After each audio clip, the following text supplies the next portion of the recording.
Hi friends, mosaic ഇന്ത്യയുടെ പുതിയൊരു വീഡിയോയിലേക്ക് എല്ലാവർക്കും സ്വാഗതം.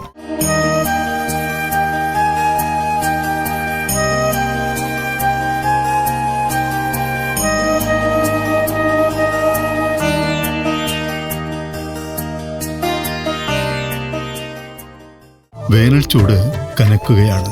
ഒരിളം തെന്നലിന്റെ തലോടലിൽ കുളിരണിഞ്ഞിരുന്ന ഗ്രാമാന്തരങ്ങളിൽ പോലും ചൂട് അസഹ്യമാണിന്ന്.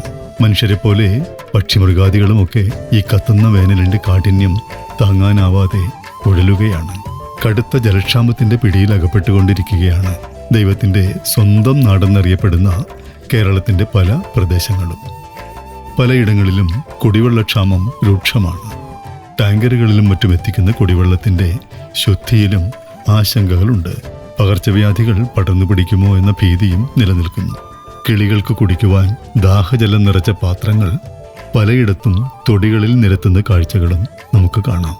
വേനൽ ചൂടിൽ ദാഹിച്ച് വലയുന്നവർക്ക് കുളിരേകുവാൻ തിരുവല്ലയിലും പരിസര പ്രദേശങ്ങളിലും വഴിയോരത്ത് സംഭാരവും പഴച്ചാറുകളും മിതമായ വിലയ്ക്കൊരുക്കിയിട്ടുള്ള 3 കേന്ദ്രങ്ങളെ നമുക്കിന്ന് പരിചയപ്പെടാം.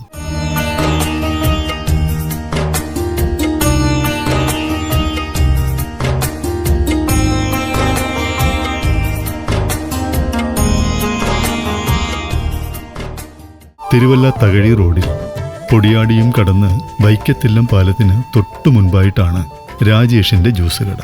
ഒരു വാഹനത്തിന്റെ ഷേപ്പിൽ രൂപകൽപ്പന ചെയ്തിട്ടുള്ള കടയുടെ പേരാണ് ഇരിപ്പിടം. ജനറൽ ഇൻഷുറൻസ് കമ്പനിയിലെ ഉദ്യോഗം ജോലിയുടെ സമ്മർദ്ദം മൂലം വേണ്ടെന്ന് വെച്ചിട്ടാണ് തനിക്കിഷ്ടപ്പെട്ടൊരു തൊഴിലുമായി രാജേഷ് മുന്നിട്ടിറങ്ങിയത്. ഇവിടെ ഒരു വലിയ ഗ്ലാസ് ജാറിലെ ജ്യൂസിന്റെ വില 20 രൂപ മാത്രം. നാട്ടുകാർക്ക് തണ്ണീർ പന്തലൊരുക്കി തികച്ചും മിതമായ വിലയ്ക്ക് ശീതളപാനീയങ്ങൾ നൽകുന്ന ഇരിപ്പിടത്തെയും അതിൻ്റെ ഉടയോനായ രാജേഷിനെയും പത്നി രജനിയെയും ആദ്യം തന്നെ നമുക്ക് പരിചയപ്പെടാം. ഞാൻ ജനറൽ ഇൻഷുറൻസിലായിരുന്നു. അല്ല രാജേഷ്, പിന്നെ ഇങ്ങനെ ഒരു ജ്യൂസ് കട തുടങ്ങാനുള്ള കാരണം? ഞാൻ ഒരിടത്ത് ഒരു ഷോപ്പിൽ കയറിയപ്പോൾ അവർ കളർ യൂസ് ചെയ്യുന്ന കണ്ടു. അതിൽ നിന്ന് നമുക്കൊരു നാച്ചുറലിലേക്ക് വരാമെന്നുള്ളൊരു പ്രചോദനം ഉണ്ടായി. അങ്ങനെ തുടങ്ങിയ വലിയൊരു ജീവിതമാർഗമായി. ശരിക്കും 10 വർഷം ലോങ് പീരീഡ് നമുക്ക് അതിൽ നിന്ന് നമ്മുടെ കുടുംബം അതിലൂടെയാണ് മുന്നോട്ട് പോയിക്കൊണ്ടിരിക്കുന്നത്. ഇവിടെ റോഡ് സൈഡിലായിരുന്നു. അവിടെ 9 വർഷം ഉണ്ടായിരുന്നു. ഇപ്പോൾ ഇത് തുടങ്ങിയിട്ട് 1 വർഷവും 3 മാസം കുഴപ്പമില്ലാതെ പോകുന്നു. പിന്നെ ഇതാണ് പണ്ട് മുതൽ നമ്മൾ മുന്തിരിയാണ് നമ്മളിത് മുന്തിരി പുഴുങ്ങി വേവിച്ചെടുത്ത മുന്തിരി, ഇഞ്ചി, മുളക്, ഐസ്, സോഡ, ഇത്തരം സാധനങ്ങളാണ് നമ്മൾ അതിനകത്ത് ചേർക്കുക. സ്വയമായിട്ട് അത്യാവശ്യം ദാഹം തീരണം എന്നുള്ള രീതിയിലാണ്. എങ്ങനെയാണ് അതിൻ്റെ ഈ ഇൻഗ്രീഡിയൻസ് നമ്മളിതിൻ്റെ ഇതൊക്കെ പ്രൊക്യൂർ ചെയ്യുന്നത് എവിടെ നിന്ന്? ഇതെല്ലാം നമ്മളിവിടെ തന്നെ ചെയ്യാം. നേരത്തെ വീട്ടിൽ നിന്ന് ചെയ്ത് കൊണ്ടുവരുമായിരുന്നു. ഇപ്പോൾ ഇവിടെ നമുക്കിവിടെ ഷോപ്പ് ഉണ്ട്. വൈകിട്ട് മുന്തിരി പുഴുങ്ങിയിടും, രാവിലെ ജ്യൂസ് അടിക്കും. പിന്നെ ചിലപ്പം ക്യാരറ്റ് ഉണ്ടാവും, പൈനാപ്പിൾ ഉണ്ടാവും. എപ്പോഴും ഫുൾ ടൈം ഉള്ളത് നമുക്ക് മുന്തിരിയാണ്. എങ്ങനെയാണ് നിങ്ങൾ രാവിലെ എത്ര മണിക്ക് തുടങ്ങും? നമ്മൾ രാവിലെ ഒരു 10 മണിയാകുമ്പോൾ സ്റ്റാർട്ടാവും. 10 മണിയാകുമ്പോൾ നമ്മളിവിടെ വരും.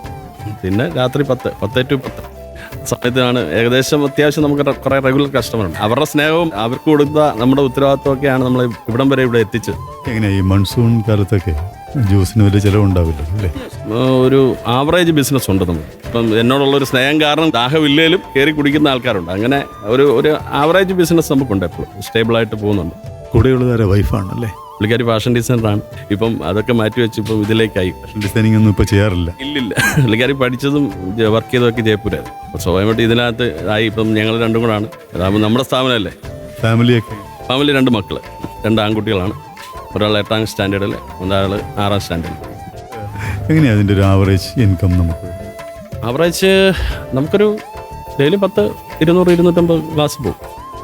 ഇതൊരു പ്രൊഫഷൻ ആക്കുന്നത് കൂടുതൽ ഒരു പാഷനോടെ നമുക്ക് നമ്മുടെ ഉള്ളിലുള്ള ഒരു തോട്ട് കൊണ്ട് നമുക്ക് ഇതിനകത്ത് പ്രസൻറ്റ് ചെയ്യാൻ പറ്റും. അപ്പോൾ അതാണ് ശരിക്കും പറഞ്ഞാൽ ഞാൻ വളരെ എൻജോയ് ചെയ്യുകയാണ്. ഞാൻ ഇത്രയും ജോലി ചെയ്തതിനകത്ത് വളരെ എൻജോയ് ചെയ്ത് പോകുന്ന ഒരു ജോലിയാണിത്. ഏറ്റവും സന്തോഷമാണ് എനിക്ക്. അതിലേറെ സന്തോഷം അവിടെ നമ്മൾ രാവിലെ വന്ന് നമ്മുടെ ഭാഗങ്ങളെല്ലാം തൂത്തുവാരി എല്ലാം വൃത്തിയാക്കി വെക്കുമ്പോൾ തന്നെ നമുക്കൊരു സന്തോഷം കിട്ടുക. ഈ വേസ്റ്റ് ഡിസ്പോസലൊക്കെ നമ്മൾ സെപ്പറേറ്റ് എല്ലാത്തിനും സെപ്പറേറ്റ് റിങ് ഇറക്കി കത്തിച്ച് പിന്നെ പ്ലാസ്റ്റിക് നമുക്കിപ്പം പഞ്ചായത്തിൽ അവർ വന്നെടുക്കും. അത് മാറ്റി വയ്ക്കും. അതെല്ലാം ചിട്ടയായിട്ട് പോകുന്നു. ഫ്രൂട്ട്സ് ഒക്കെ കിട്ടാൻ പ്രയാസമുണ്ട്? ഇല്ലില്ല. ഫ്രൂട്ട്സ് നമ്മൾ ഈ 10 വർഷമായിട്ട് ഒരേ ആളിൽ തന്നെയാണ് നമുക്ക് ചങ്ങനാശ്ശേരി ഇവിടെ നമുക്ക് സാധനം കൊണ്ടുതരികയാണ്. പിന്നെ വേറെ ഡിലേ ഒന്നും വരാറില്ല. പിന്നെ ഈ വേരിയേഷൻ വില 10 വർഷമായിട്ടും 20 രൂപ തന്നെയാണ് നമ്മൾ കൊടുത്തുകൊണ്ടിരിക്കുന്നത് വില. ജ്യൂസായിട്ടല്ല, നമുക്ക് സർബത്താണ്. അത് ഏത് ഇപ്പം ക്യാരറ്റ് ആണെങ്കിലും പൈനാപ്പിൾ ആണെങ്കിലും 20 രൂപ തന്നെയാണ്.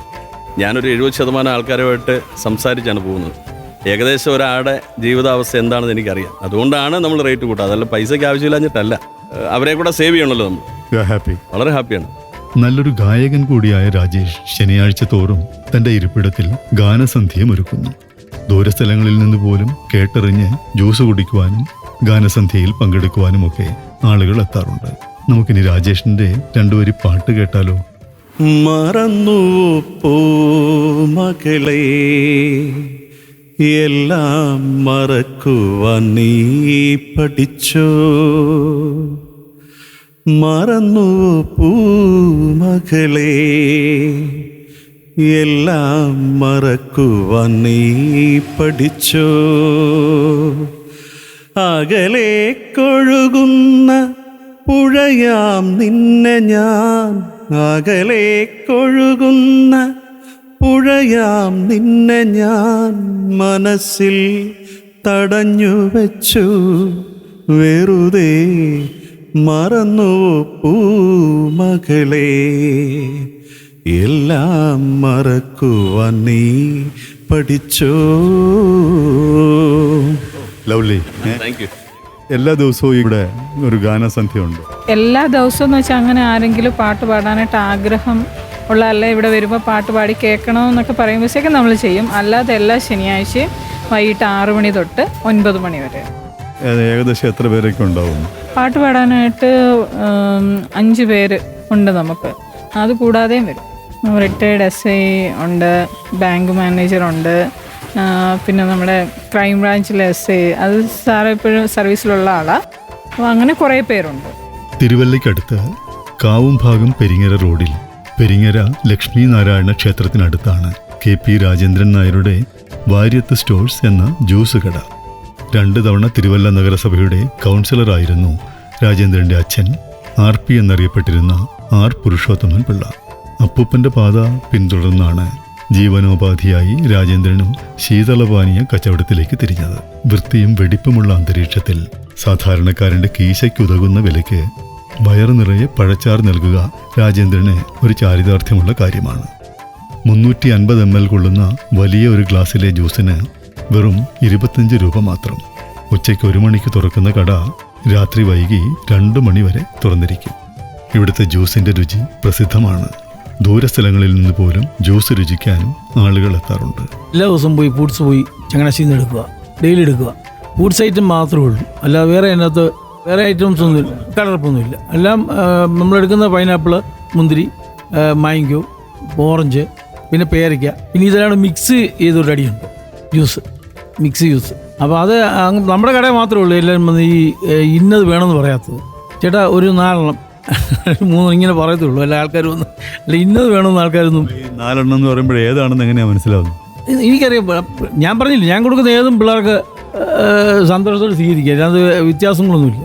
അപ്പോൾ അതുകൊണ്ട് ഇപ്പോൾ നമ്മുടെ ഇവിടെ ആണെങ്കിലും ഒരുമാതിരിപ്പെട്ട നമ്മുടെ ഇവിടുത്തെ സർക്കാർ ഓഫീസിലെ എല്ലാ ആൾക്കാരും നമ്മുടെ കടയിലെ ഇപ്പം നമ്മുടെ പുളിക്കി പോലീസ് സ്റ്റേഷനിൽ അവരെ വൈകിട്ട് പെട്രോളിങ് വരുമ്പോൾ നമ്മുടെ ഇവിടെ കയറി ജ്യൂസ് കുടിച്ചിട്ടേ പോകത്തുള്ളൂ. പിന്നെ പഞ്ചായത്ത്, വില്ലേജ്, ഇലക്ട്രിസിറ്റി. സാറേ വലിയ റേറ്റില്ല സാറേ, ഞാൻ 25 രൂപയ്ക്ക് കൊടുക്കുന്നു ജ്യൂസ്. ഒരു സാധാരണ നാരങ്ങാവെള്ളത്തിന് പോലും 30 രൂപയാണ്. നമ്മൾ ഏത് ജ്യൂസ് എന്ന് പറഞ്ഞാൽ നമ്മൾ ഈ മിക്സ്ഡ് ജ്യൂസും ഈ പൈനാപ്പിൾ ജ്യൂസ് ഇത് 25. പിന്നെ ഈ മുന്തിരി, ഓറഞ്ചൊക്കെ ഒരു 30 രൂപ ആക്കിയിട്ടുണ്ട്. സാധാരണക്കാരൻ്റെ കടയാണ്. അതെ, സാധാരണക്കാരൻ്റെ കട. എല്ലാം സാധാരണക്കാരനിൽ വരും. നമ്മൾ ഇന്നലെ ആണെങ്കിൽ തന്നെ നല്ല തിരക്കായിരുന്നു. ഈ മഴക്കാലത്ത് എന്ത് ചെയ്യും? ജ്യൂസിന് ചിലവുണ്ടാകും. മഴക്കാലത്ത് എന്ന് പറഞ്ഞാൽ എനിക്ക് മഴക്കാലത്താണെങ്കിലും തെറ്റില്ലാത്ത രീതിയിലുള്ള കച്ചവടമുണ്ട്. അതുപോലെ ഒന്നും കുറവില്ല. ജ്യൂസ് എങ്ങനെ? പ്യൂർ ജ്യൂസാണ്? പ്യൂർ ജ്യൂസാണ്. നമ്മൾ സോഡ ഒഴിച്ചെടുക്കുന്നത്. നമ്മളെ ഈ മറ്റേ ഈ ഫ്രഷ് ജ്യൂസ് അല്ല, നമ്മൾ സാധാരണ മിക്സിയിൽ ഫ്രൂട്ട്സ് അരിഞ്ഞിട്ടിട്ട് സോഡ ഒഴിച്ചടിച്ചു കൊടുക്കുക. അത് കൊണ്ടുപോകണമെന്ന് പറഞ്ഞാൽ അതിനൊരു എന്താ പറയുന്നത്, ഒരു നല്ലൊരു ഗുമ്മ് കാണും. ഒരു നമ്മുടെ ഈ പെപ്സി കുടിക്കുന്നൊക്കെ ഒരു ഇത് വരും. വെള്ളം ഒഴിക്കുന്ന സോഡ ഒഴിക്കും വ്യത്യാസമുണ്ട്. ആ ഗ്യാസ് നിർത്തി കൊടുക്കുമ്പോൾ ആൾക്കാർക്കൊരു പ്രത്യേകതയാണ്. എങ്ങനെയാണെങ്കിലും ഞാൻ പറഞ്ഞില്ലേ, ഒരു 2 മണി തൊട്ട് ഞാൻ ഓപ്പൺ ചെയ്യുന്നു കട. 2 മണി തൊട്ട് പിന്നെ വൈകിട്ട് 1 മണി വരെ. 1 മണി രാത്രി 1 മണിക്കാണ്. വൈകിട്ട് 1 മണിയാകുമ്പോഴാണ് നമ്മുടെ കട അടയ്ക്കാൻ. 1 മണിയാകുമ്പോൾ ക്ലോസ് ചെയ്യും. പിന്നെ എല്ലാം കഴുകി, ഗ്ലാസും കഴുകി, പിന്നെ മറ്റേ മിക്സിയും കഴുകി, തറ വരെ കഴുകിയിട്ടാണ് അവിടെ നിന്ന് ഇറങ്ങുന്നത്. ഒറ്റയ്ക്കേ ഉള്ളൂ. വേറെ പിന്നെ പുള്ളിക്കാരത്തി വൈകിട്ട് ചെന്ന് ഒന്ന് സോഡ എടുക്കാനൊക്കെ സഹായിക്കുന്നുണ്ട്. എല്ലാ പരിപാടിയും ഒറ്റയ്ക്ക്. വേറെ അതിനകത്ത് ആൾക്കാർ ഈ വെള്ളത്തിൻ്റെ പരിപാടി ആരെയും അടുപ്പിക്കാറില്ല. നമ്മൾ കൊടുക്കുമ്പോൾ നമുക്കൊരു വിശ്വാസം ഉണ്ടല്ലോ. വെള്ളമായിട്ട് എടുക്കുന്ന ലിസ്റ്റ് വാട്ടറാണ് ബോട്ടിൽ അത്. പിന്നെ മറ്റേത് നമ്മുടെ കമ്പനി സോഡ. ഞാനിപ്പോൾ 8 വർഷത്തോളമായി എനിക്ക് പലചരക്കടയായിരുന്നു. പിന്നെ ആ പലചരക്കട ഇപ്പം അല്പം മൗനം വന്നപ്പോഴത്തേക്ക് നമ്മൾ ഇതിലോട്ട് നീങ്ങുക. അന്ന് എനിക്ക് കാവുമ്പാത്ത് വെച്ച് കടയുണ്ടായിരുന്നു. ഒരു അപ്പൂപ്പൻ്റെ ഒരു കടയുണ്ടായിരുന്നു. ഒരു 10-16 വയസ്സായപ്പം ആ കടയിൽ കയറിയത്. അപ്പം അപ്പൂപ്പൻ്റെ ഈ നാരങ്ങൾ എടുക്കുന്നു കണ്ടുപിടിച്ച് എന്നാൽ പിന്നെ അതൊന്ന് പരീക്ഷയൊക്കെയാന്ന് വെച്ചാൽ ഈ ഒരു പ്രസ്ഥാനം തുടങ്ങിയത്.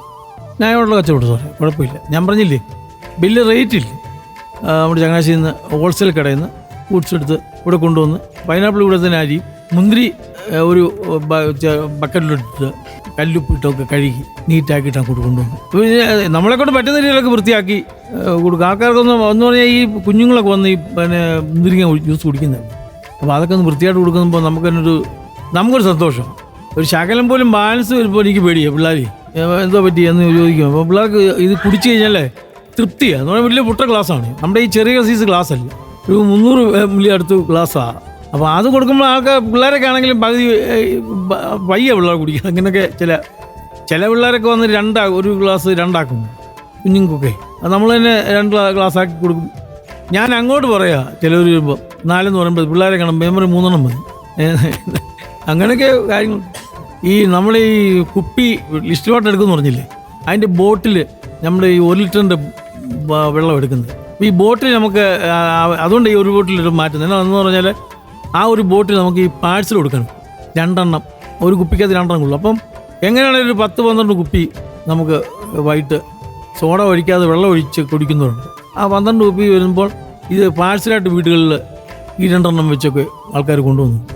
മിനിഞ്ഞാന്നാണെങ്കിൽ തന്നെ നമ്മുടെ ഒരു കാഴ്ച ഇവിടുന്ന് മോന് ബാംഗ്ലൂർ കൊണ്ടുപോകാനായിട്ട് 3 കുപ്പിയിൽ നമ്മുടെ അടിച്ചു. ഇല്ല സാറേ, അത് എന്നാ അറിയാം, ഒരു ദിവസം കൊണ്ടൊക്കെ ഒന്നും ചീത്തയാകത്തില്ല. നമ്മൾ ഐസ് ഇത് കേട്ടില്ല, അതിനെല്ലാം സോഡ ഒഴിക്കുന്നുണ്ട് ഇതൊന്നും ഒരു ഗ്യാസ് നിൽക്കും. അപ്പോൾ അങ്ങനെ കൊടുത്തു വിടുമ്പോൾ ഒരു ഗുണം ചെയ്യുന്ന പറഞ്ഞാൽ ഒരു ജ്യൂസ് അടിച്ചിട്ട് 2 ജ്യൂസിൻ്റെ ഫ്രൂട്ട്സ് ഇട്ട് അടിക്കുക.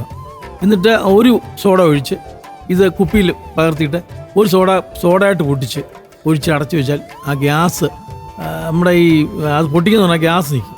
അങ്ങനെയൊക്കെ ചില ട്രിക്ക് പണികളൊക്കെ ഉണ്ട്. 400-ലേറെ സിനിമകളിൽ അഭിനയിച്ചിട്ടുള്ളൊരു മുതിർന്ന സിനിമാ നടൻ കൂടിയാണ് തിരുവല്ല ശ്രീവല്ലഭ ക്ഷേത്രത്തിന് സമീപം സംഭാരം വിൽക്കുന്ന ശ്രീ പുത്തില്ലം ഭാസി. തൻ്റെ വീടിന് എതിർവശത്തായിട്ടാണ് ഭാസിച്ചേട്ടൻ്റെ സംഭാരക്കട. ഇവിടുത്തെ സംഭാരത്തിൻ്റെ രുചി കേരളത്തിൻ്റെ പല ഭാഗങ്ങളിലും പ്രസിദ്ധമാണ്. സിനിമക്കാരും നാടകക്കാരുമൊക്കെ ഇതുവഴി പോയാൽ ഭാസിച്ചേട്ടൻ്റെ സംഭാരത്തിൻ്റെ രുചി നോക്കാതെ പോവാറില്ല. 40 വർഷമായിട്ട് ഇവിടെ വ്യാപാരം ചെയ്യുന്നുണ്ട്. അന്ന് തൊട്ട് മുരുമുള്ളത്തിൻ്റെ വ്യാപാരമുണ്ട്. കാരണം എന്താണെന്ന് ചോദിച്ചാൽ പണ്ട് കാലത്ത് നമ്മൾ ഏത് കുടുംബത്തിൽ ചെന്നാലും എവിടെ ചെന്നാലും ആദ്യം തന്നെ നമുക്ക് സംഭാരമാണ് കുടിക്കാൻ തരുന്നത്. അപ്പോൾ എൻ്റെ മനസ്സിൽ അങ്ങനൊരു ഇതുണ്ടാകുകയും അത് നമ്മൾ എടുക്കുകയും കൊടുക്കുകയും ചെയ്താൽ നന്നായിരിക്കുകയും എന്നൊരു തോന്നലുണ്ടായി. അങ്ങനെ 40 വർഷം മുമ്പ് ആരംഭിച്ച സംഭാരം ഇന്ന് ധാരാളമായിട്ട് വിട്ടു വരുന്നു.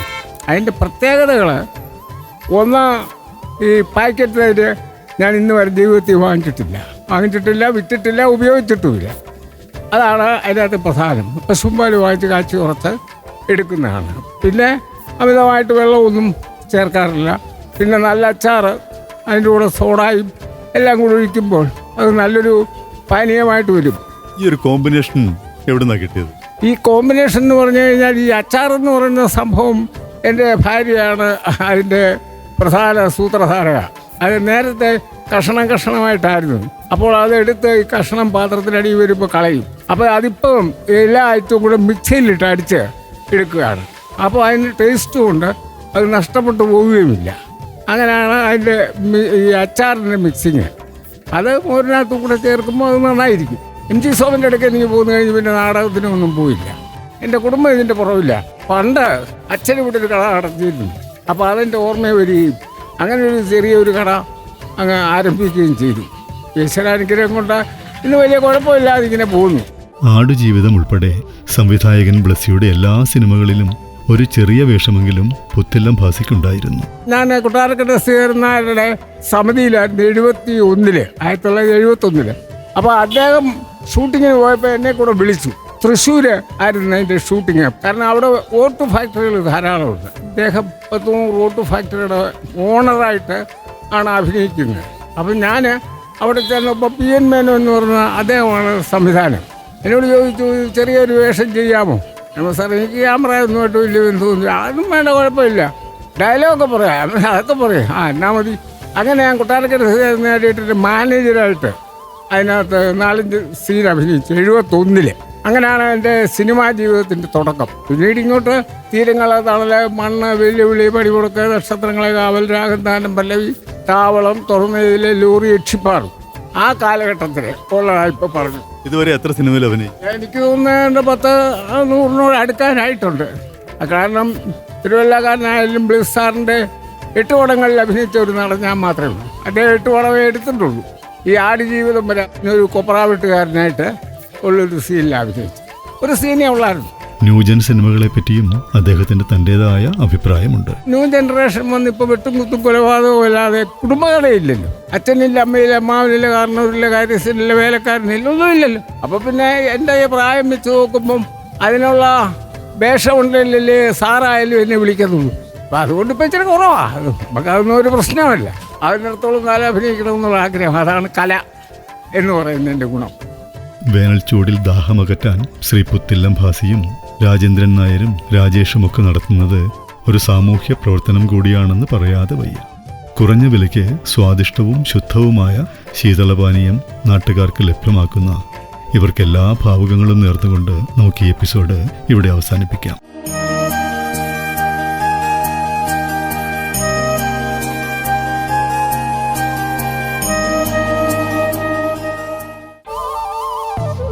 മൊസൈക്ക് ഇന്ത്യയുടെ ഈ വീഡിയോ ഇവിടെ അവസാനിപ്പിക്കട്ടെ.